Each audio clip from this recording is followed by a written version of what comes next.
Баршаңызға қайырлы күн. Бүгін мен ерекше бір тосап түрімен бөлісейін деп отырмын. Бұл торын тосабы. Жалпы бұл жидекті бірі білсе, бірі біле бермейді. Бұл сливаға ұқсас, бірақ одан кішірек болатын жидек. Қара күзде осындай ең бірінші аяздарда пісетін жидек. Өте пайдалы.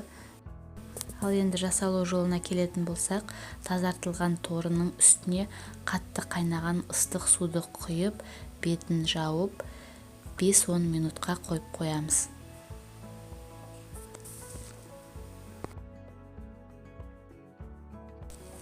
Он минут өтті біздерде.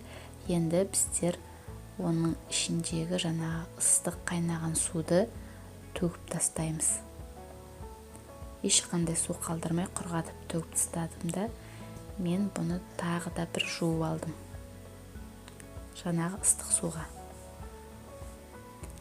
Екінші рет жудым да, оны ешқандай су қалдырмай құрғатып сүзіп алдым.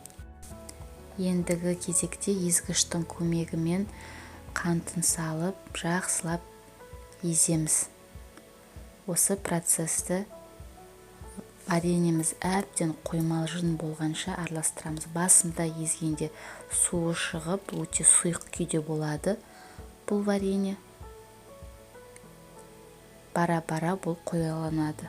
Ол үшін аз-аздан қант қосып араластырып тұру керек. Араластырып, езгішпен езіп, жақсылап тұрып, қоюланғанша осы процесті қайталай береміз. Жақсылап тұрып мен видеодағыдай міне араластырдым, арасында ездім. Міне менде осылай қоймалжың масса пайда бола бастады. Бұл жидек витаминге өте бай. Және де бір ерекшелігі, бұл жидек ең бірінші аяз түскен кезде ғана терілетін жидек. Оған дейін бұл жидектің дәмі өте қышқыл, жеуге келмейді. Бірінші аяздан кейін ол кішкене жұмсарып, тәттілене бастайды. Мінекей менің торын тосабым дайын болды. Ал сіздің жақта бұл тосапты қалай жасайды? Рецептпен комментарийда бөлісе кетіңіз. Егер де менің видеом пайдалы болған болса, маған лайк басып, реакцияңызды аямаңыз. Ас болсын, тағы да жүздескенше сау болыңыздар.